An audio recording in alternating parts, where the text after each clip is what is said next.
Hi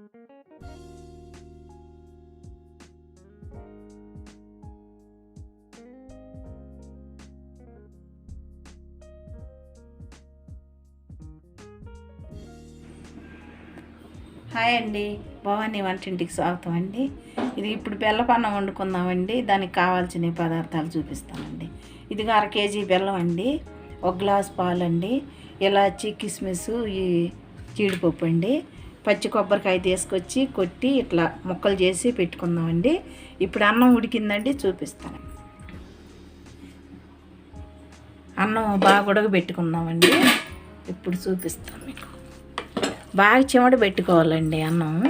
ఇది చివిడింది కదా, దీంట్లో పాలు పోస్తానండి. చూడండి, గ్లాసు పాలు పోస్తాను. పాలు పోసి ఇంకా కలుపుకుంటే ఇంకా బాగుంటుందండి. ఇట్లా బాగా పాలతోనే ఉంటుంది, నెయ్యి ఉన్నట్టు ఉంటుంది.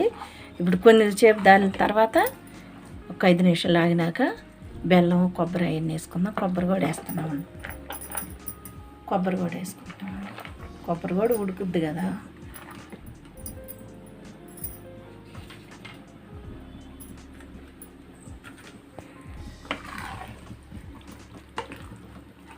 ఇంకా బాగా మెత్తగా ఉడికించుకుందామండి. ఇంకా బాగా సన్న మంట మీద మెత్తగా ఉడికించుకుందాం. అట్లా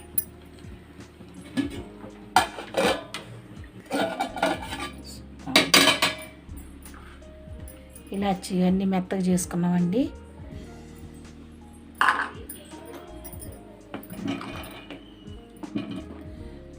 పాలు ఎక్కువ పోసుకుంటే టేస్ట్ ఎక్కువ ఉంటుందండి. వేసుకుందామండి.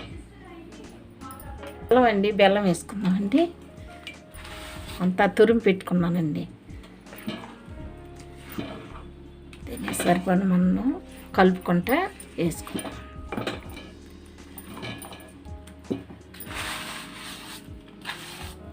మేము బెల్లమే వేసుకుంటున్నామండి. కొంతమంది కొంచెం చక్కెర, కొంచెం బెల్లం వేసుకుంటారు.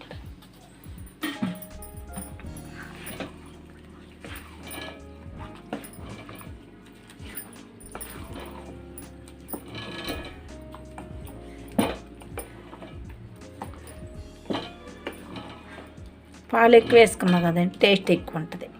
బెల్లపన్నం అంటే పాషంలాగా పాలు ఎక్కువ వేసుకుంటామండి. ఇదంతా కరుగుద్ది. కొంచెం సిమ్లో పెట్టుకున్నాం.